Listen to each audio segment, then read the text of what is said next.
You want us to do what now? Jake's voice cracked with disbelief, a mixture of amusement and horror dancing across his face. Professor Zixnack, a towering insectoid alien with iridescent wings and far too many eyes for Jake's comfort, clicked his mandibles in what passed for a sigh among his species. I believe I was quite clear, Cadet Thompson, for your xenobiology presentation next week. I want each of you to bring a nonsensing creature from your home planet. The classroom, a sterile white chamber aboard the Galactic Federation's premier educational satellite, erupted into a pony of excited, chittering, nervous warbling, and one very distinctive sound of human laughter. Man, Jake wheezed, slapping his desk with enough force to make his alien classmates flinch. This is going to be hilarious. Zixnack's compound eyes swiveled towards Jake, a feat that never failed to make the human skin crawl. I failed to see the humor in this assignment, Cadet. Perhaps you'd care to enlighten us. Jake grinned, expression that sent ripples of unease through his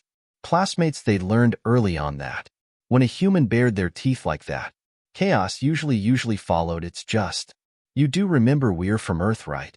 You know, the planet you guys classified as a Class 12 Deathworld when you first found us. I am well aware of your home world's classification, Cadet 6NX responded.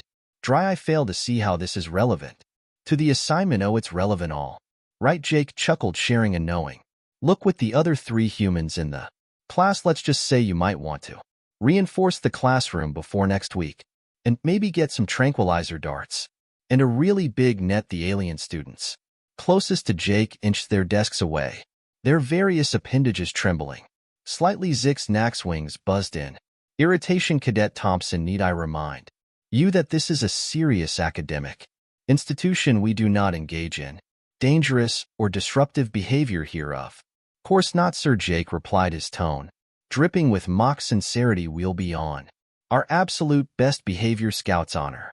He held up 3 fingers in what he knew full well was a meaningless gesture to the aliens as the bell chimed to signal the end of class. Jake could barely was practically bouncing out of his seat, nearly knocking over a gelatinous classmate in his haste to reach his fellow humans. Guys, he said, his eyes gleaming with mischief, conference call my room 5 minutes. We've got some serious planning to do. 5 days later, the humans of Xenobiology 1001 Jake's alligator surprise were gathered in Jake's cramped dorm room, putting the finishing touches on their grand plan. Okay, let's go over this one more time, Sarah, a freckled redhead with a penchant for extreme sports, said as she paced the little room. Jake, you're brought out. Jake grinned at patted the strong crate by him. A low growl issued forth from within, causing the others to take an instinctive step back. One juvenile American alligator, courtesy of my uncle's gator farm back in Florida.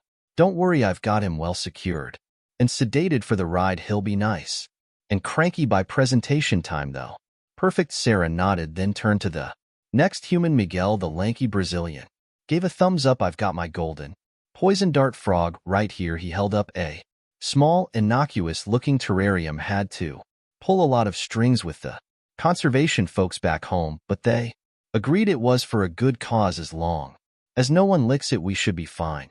Excellent. And Lee, the petite Chinese woman, smiled serenely, a stark contrast to the muffled screeching coming from the covered cage at her feet. One very annoyed Tibetan Mac reporting for duty.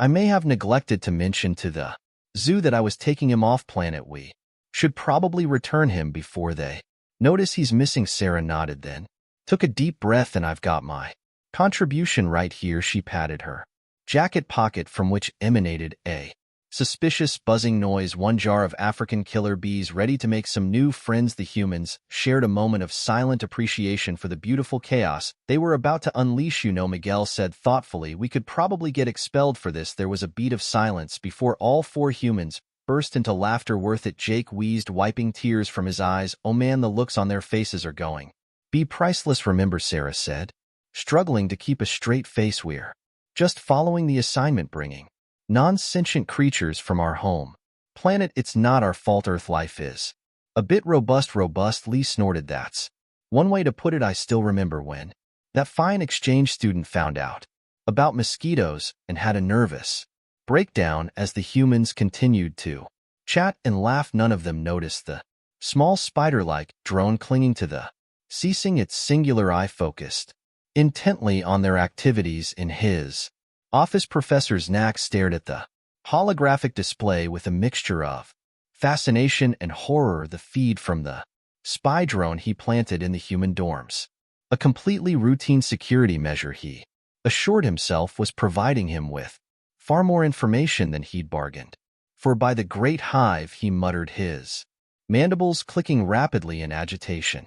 What have I done? He briefly considered canceling the assignment, perhaps proclaiming an unexpected outbreak of space flu, but no, that would be a declaration of defeat plus a small part of him, the part that had led him to exobiology in the first place, was additionally enthralled by these Earth creatures. Zack Snack's eyes drifted to the small terrarium on his desk where a particularly ferocious dust mite from his homeworld was currently locked in mortal combat with a strand of lint. He'd been so proud of his choice, certain it would impress his students with its ferocity. Somehow he didn't think it would quite measure up to an alligator, whatever that was. With a resigned buzz of his wings, Znak began researching the strongest containment fields available on short notice. He had a feeling he was going to need them the day of the presentations arrived, and the air in the classroom was thick with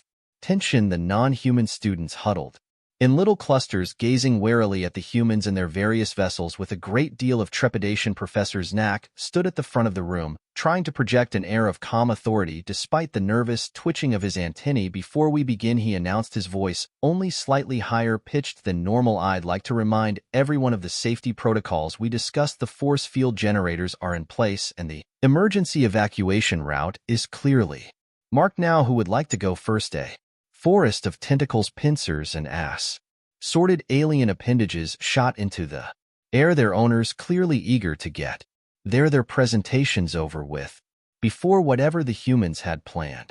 The next hour passed in a blur of mildly interesting but ultimately harmless alien FAA. There was a carnivorous plant from Vegas Prime that could digest small rocks, a luminant slug from the methane swamps of Gluttii, and even a flying pup from the gas giants of the beetle juice system. Through it all, the humans sat quietly, innocent smiles plastered on their faces. The suspense was killing them, but they knew the value of a good build-up. Finally, with only 15 minutes left in the class, Professor Zix turned to the humans with a look of resignation. Well, I suppose we have time for one more presentation, Cadet Thompson, since you seem so interested in this assignment. Why don't you start? Jake's grin expanded to terrifying dimensions as he rose to his feet, tugging his crate into the front of the room. The other humans leaned forward expectantly, barely able to keep from bouncing up and down. Thank you, Professor. Jake said, his voice heavy with mock courtesy. For my presentation, I brought a charming little creature from the swamps of Florida. Ladies, gentlemen, and other assorted creatures, I present to you the American alligator. With a flourish, Jake flung open the crate. For a second, nothing happened. Then, with a speed that seemed impossible for its bulky 6-foot mass of scales, teeth, and primal fury, exploded from the container. The classroom erupted into chaos. Students screeched, warbled, and oozed their way toward the exits, many of them shedding exoskeletons or spontaneous dividing in their panic. The Sarah's killer bee chaos alligator, disoriented and angry after its interstellar journey, snapped at anything that moved. Fascinating creature, isn't it? Jake yelled over the din, barely keeping himself from laughing. Do you know that alligators are kind of like living fossils? They've been around for more than 150 million years with not much alteration. Talk about evolutionary perfection. Cadet Thompson Znak squawked, his wings beating so fast it was a blur. Control that beast right away. Don't worry about Sir. Jake replied nonchalantly, as if they were talking about the weather rather than some rampaging prehistoric creature before them. He's really a pretty nice guy to some of his relatives. You must see a Nile crocodile now. That's a beast with an attitude problem. The alligator, as if determined to prove Jake wrong, chose that moment to latch onto a desk with its powerful jaws shaking it like a terrier with a chew toy. Pieces of high-tech alien plastic went flying across the room. Oops, Jake said, not Sounding sorry it all looks like. Someone's a bit cranky after his nap. Here, let me just. He reached into his pocket and pulled out what looked suspiciously like a chicken leg. Hey, buddy, look what I've got for you. The alligator's head swiveled towards Jake, its yellow eyes focusing on the treat. With surprising grace for such a bulky creature, it lumbered towards him. That's it come to Papa Jake, who, seemingly oblivious to the looks of abject horror on his classmates' faces as the alligator approached Jake casually, reached out and scratched it under the chin. The prehistoric beast's eyes rolled back in apparent pleasure, a low rumble emanating from its throat. See, Jake said, brightly turning to the stunned classroom. He's just a big softy. Once you get to know him, anyone want to pet him? The resounding silence was broken only by the sound of someone fainting in the back row. No takers, you're lost, Jake shrugged, tossing the chicken leg to the alligator. Snapped it up with a bone crunching chomp. Now, who wants to learn about their mating habits? It's quite fascinating, involving a lot of bellowing and tail slapping. I could demonstrate if that will be quite enough, Cadet Thompson. Professor Zick's knack managed to sputter, his compound eyes darting between Jake and the alligator as if unsure which was the more dangerous creature. Please secure your pet and return to your seat. But we were just getting to the good part, Jake pouted, even as he began guiding the alligator back towards its crate with the promise of more chicken. Did you know that alligators can go through over 3,000 teeth in a lifetime? They're constantly growing new one's. Nature's own dentists, really. As Jake settled back into his seat, the alligator now contentedly munching on its snack in the crate. A tense silence fell over the classroom. It lasted approximately 3 seconds before Sarah stood up, her eyes gleaming with mischief. Well, I guess I'm up next, she announced, cheerfully reaching into her jacket pocket. For my presentation, I brought along some delightful little insects from the savannas of Africa. You might know them as Apis myphoscuta, but they're more commonly called the rest of. Her sentence was drowned out by the angry buzzing that filled the air as she unscrewed the lid of her jar. A dark cloud of African killer bees erupted into the classroom, their tiny bodies vibrating with rage at their confinement. Fascinating creatures, aren't they? Sarah shouted over the cacophony of buzzing and screaming. Did you know that their venom is actually no more potent than that of regular honeybees? They're just a lot more aggressive about using it. The bees, as if eager to prove her point, began dive bombing the nearest.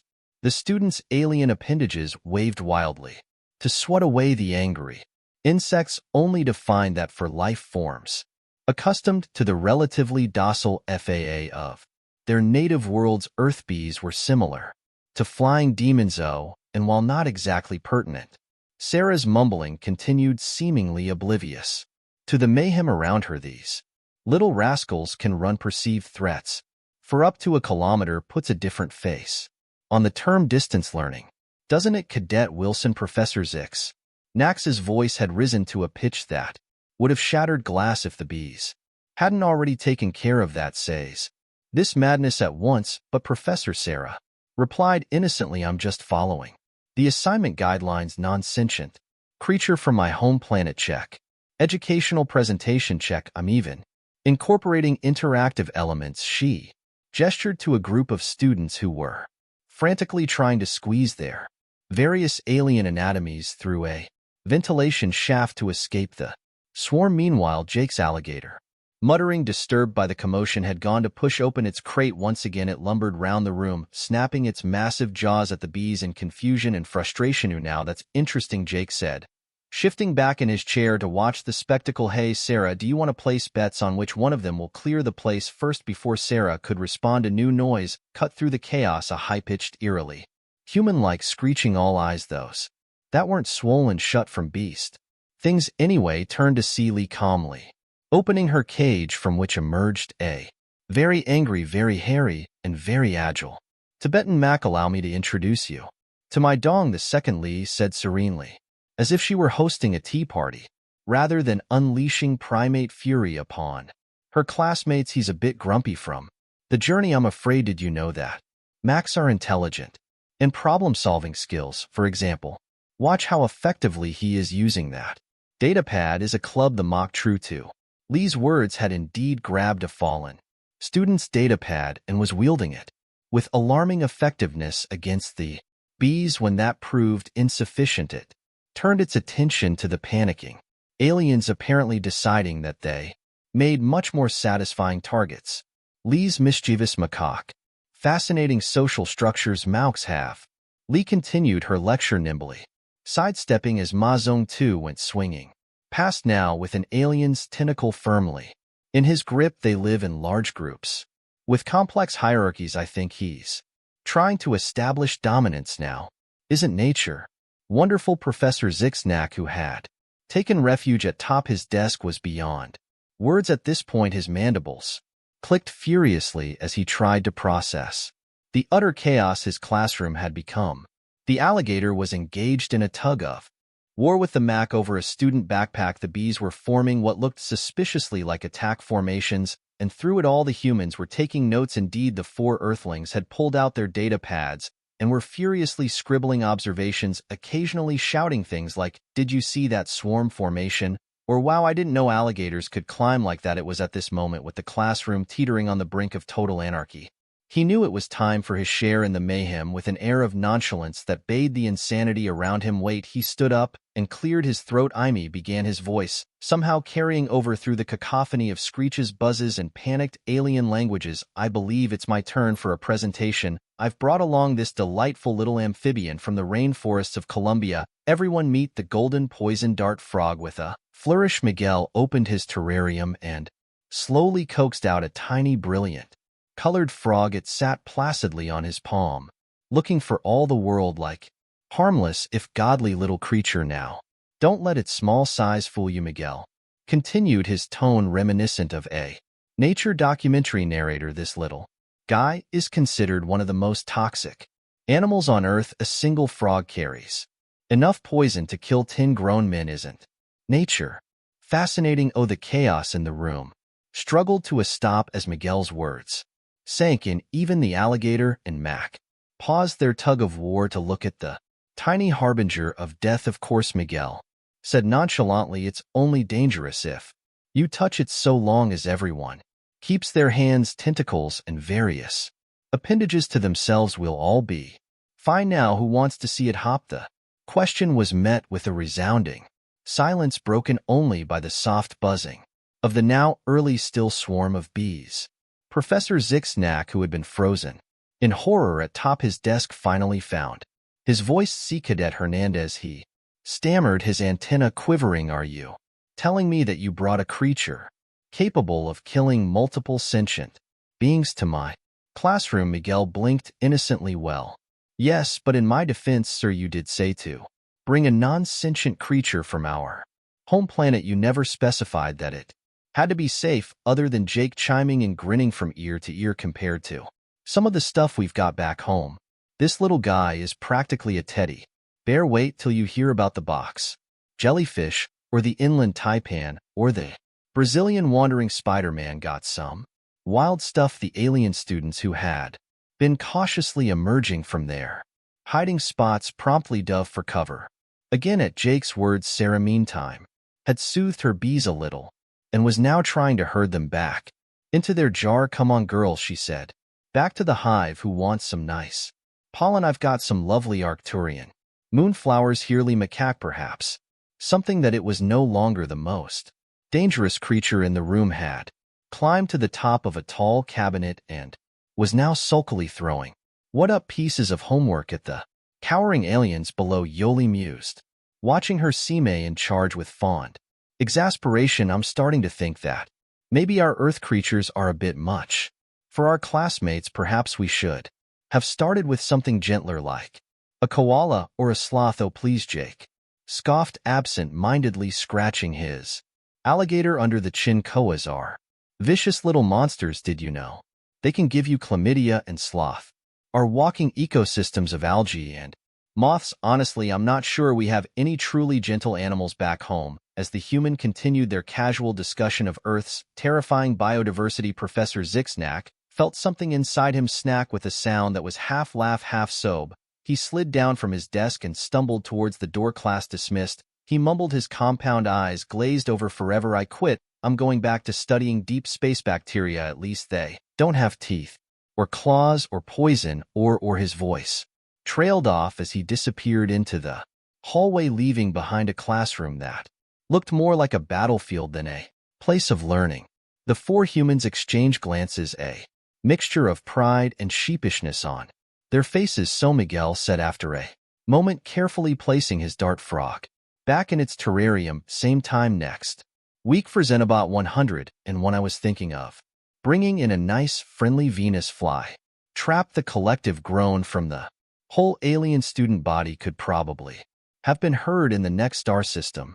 Word of the incident in Xenobiology 10-101, as it came to be known, spread through the Galactic Federation's educational satellite faster than a quantum entangle signal. By the end of the day, the story had grown to epic proportions, with each retelling adding new and increasingly terrifying details about the Earth creatures in the cafeteria. That evening, the four humans found themselves at the center of attention. Alien students from all years and departments crowded around their table, a mixture of fear and fascination in their various stalks, antennae, and sensory organs. Is it true? A trembling Zorblacki and freshman asked, their gynous form quivering with each word. Did you really bring a creature that could devour an entire star system? Jake nearly choked on his synthetically produced beef stew. What? No, of course not.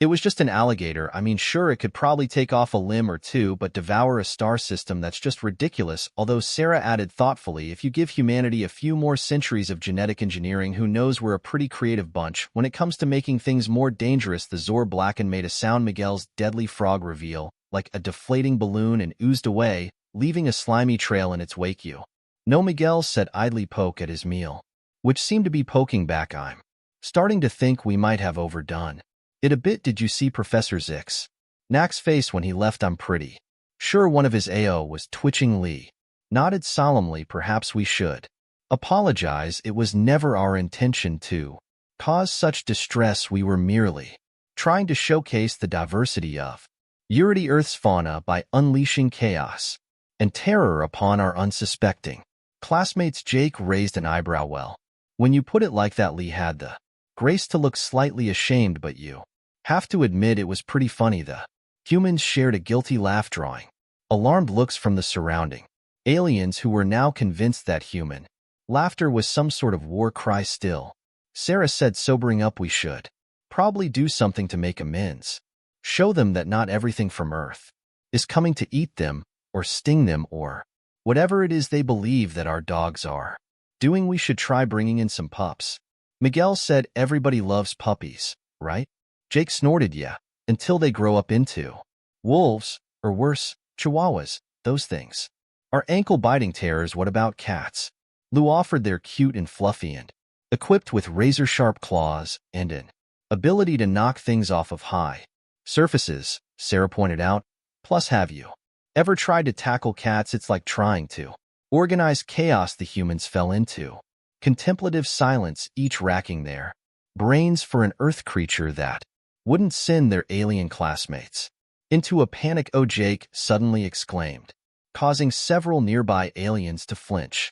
I've got it, butterflies. They're harmless, beautiful, and basically the least threatening creatures on Earth. His companions considered this for a moment before nodding in agreement. That could actually work, Sarah said slowly. Plus, it would be a great time to give them an education on metamorphosis. 2 educational birds with 1 non-threatening stone. All right then. Miguel smiled, already pulling out his data pad to begin researching Operation Butterfly. Apology is a go. Let's show these aliens that Earth isn't all teeth and claws. Little did they know that their sincere plan was about to open up a whole new can of worms.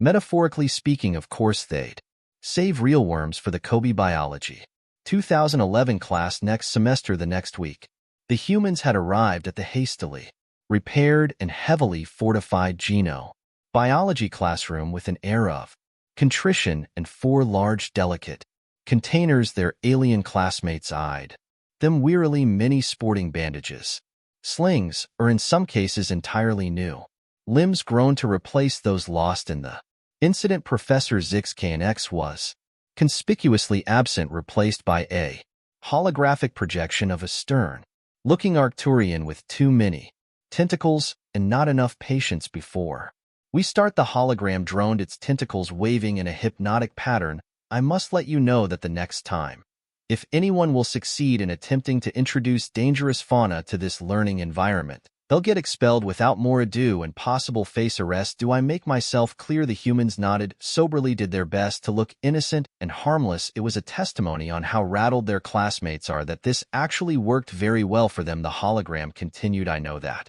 the Earthlings have prepared a special presentation to make amends for last week's fiasco. You may proceed, but be warned, I have my tentacle on the emergency containment field switch. Jake stepped forward, clearing his throat.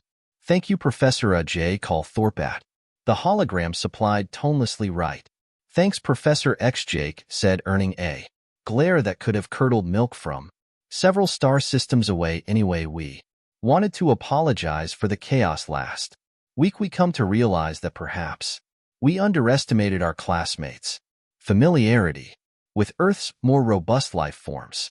Sarah took up the thread, and so today we'd like to introduce you to some of the gentler, more beautiful creatures from our home planet, creatures that represent peace, transformation, and the delicate balance of nature, with a flourish that was only slightly undermined by his nervous grin. Miguel opened the first container. A flutter of brightly colored wings filled the air as a dozen monarch butterflies took flight. Behold, Lee announced proudly, the Venus plexus, commonly known as the monarch butterfly.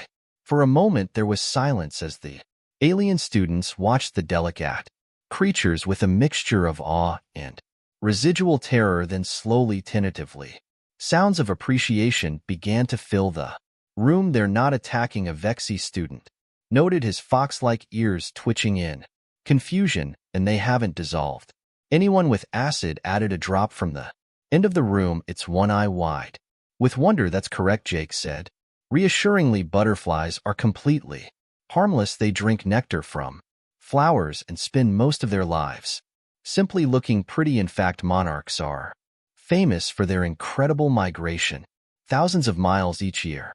As he spoke, the butterflies flew through the air, their orange and black wings flashing in the sun and creating mesmerizing display. The tension in the room started to evaporate, replaced by the butterfly redemption sense of wonder. Now Sarah carried on, her voice taking on a professorial tone. Let me tell you about one of the most amazing aspects of these creatures, their life cycle. You see, butterflies undergo a process called metamorphosis. She pulled up a holographic display showing the stages of a butterfly's life. They started tiny eggs, then hatch into caterpillars. The caterpillars eat and grow, shedding their skin several times. Then they form a chrysalis where they undergo a complete transformation. Finally, they emerge as the beautiful adult butterflies you see here. The alien students were captivated. A floor Vexian with petals for hair raised a leafy appendage. You mean they changed their entire body structure voluntarily? That's right, Miguel nodded. It's a completely natural process for them. This revelation caused among the aliens the idea of a creature willingly liquefying its internal organs and building itself seemed to both wow and make them tremble with the same intensity. But wait, a silicon-based life form chirped from the back. If they can do that, how do we know they won't all of a sudden turn into something harmful? The humans exchanged looks. They hadn't prepared for this line of inquiry. Well, Lee started slowly, they don't actually work like that. Once they're butterflies, they remain butterflies. They can't all of a sudden change back into caterpillars or into something completely different. Are you sure the silicon is being squished? Because last week you brought insects, which could kill with a touch, and before that we did not know that such things could be. Murmurs of agreement spread through the classroom. The butterflies, unaware of the growing tension, continued their aerial ballet. Jake stepped forward, hands raised in a plating gesture. Look, I promise you these butterflies are totally harmless here.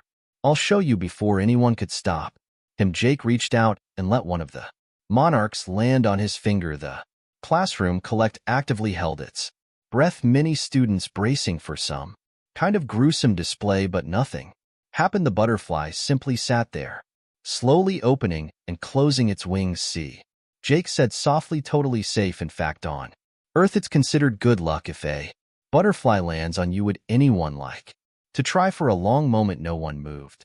Then slowly a bold Zorblacken crept out. Jake hesitantly placed the butterfly on the alien Gatina surface where it contentedly rested. The Zorblacken's whole body vibrated, not with fear but with glee. It tickles, they shouted, their voice full of joy, and in that way the floodgates opened. Aliens of all sizes crowded forward, eager to experience the gentle touch of Earth's most delicate creatures. The room was filled with laughter, excited chatter, and the soft fluttering of wings. Even the holographic Professor Just Gelthorpe seemed moved, its tentacles waving in what might have been approval. Well, it set its tone noticeably warmer. It seems I may have to revise my opinion on Earth. Perhaps your planet isn't populated entirely by murderous death beasts. After all, the humans shared triumphant grins. Operation Butterfly Apology was a resounding success as the class wound down and the butterflies were carefully collected back into their containers. Jake couldn't resist one final zinger, so he yelled loud enough for all to hear. Who's excited about next week's lesson on Earth Flora? Wait until you see the look on the faces of the aliens when they hear about the Venus fly trap. The look of panic that crossed the faces of the aliens was priceless. In the weeks and months that followed, the butterfly incident, as it came to be known, ignited a revolution in interstellar biology classes. The Galactic Federation's curriculum was reworked with a new emphasis on understanding the wide variety of life forms that could evolve on different types of planets. Earth, once dismissed as a terrifying death world, became a subject of intense study. Ists from across the galaxy clamored for the chance to visit and observe its incredibly diverse ecosystem. Some even began to theorize that the harsh conditions on Earth were precisely what had led to the evolution of such a wide array of fascinating creatures, from the terrifying to the sublime. As for Jake, Sarah, Miguel, and Lee, they found themselves in high demand as guest lecturers and tour guides. Their knack for showcasing Earth's wildlife in the most dramatic and occasionally traumatizing way possible made their classes the most popular and feared on campus. They never again brought live alligators or killer bees to class, at least not without filling out the proper paperwork first, but they did continue to push the boundaries of what their alien classmates thought was possible in nature, from showcasing the incredible mimicry of octopuses to demonstrating conclusion Earth's extreme normal, the eerie glow of bioluminescent deep sea creatures. They never failed to leave their audience in awe of Earth's biodiversity, and if they occasionally enjoyed the shocked gasps and nervous titters that accompanied their more intense presentations, well, who could blame them? After all, in a galaxy full of wonders, Earth's life forms had earned their reputation as the most unpredictable, adaptable, and downright oddity creatures in familiar space, and the humans, they wore that reputation like badge of honor, as Jake liked to say, usually while standing next to a particularly intimidating Earth specimen. Welcome to Xenobiology 101, where Earth's normal is the galaxy's extreme. Buckle up, folks, it's going to be a wild ride, and in classrooms and research labs across the cosmos, beings of all shapes and sizes learn to expect the unexpected. On it came to Earth and to its denizens, both the quadrupedal and the bipedal varieties. The end, or is it just the beginning of humanity's grand adventure in galactic academia?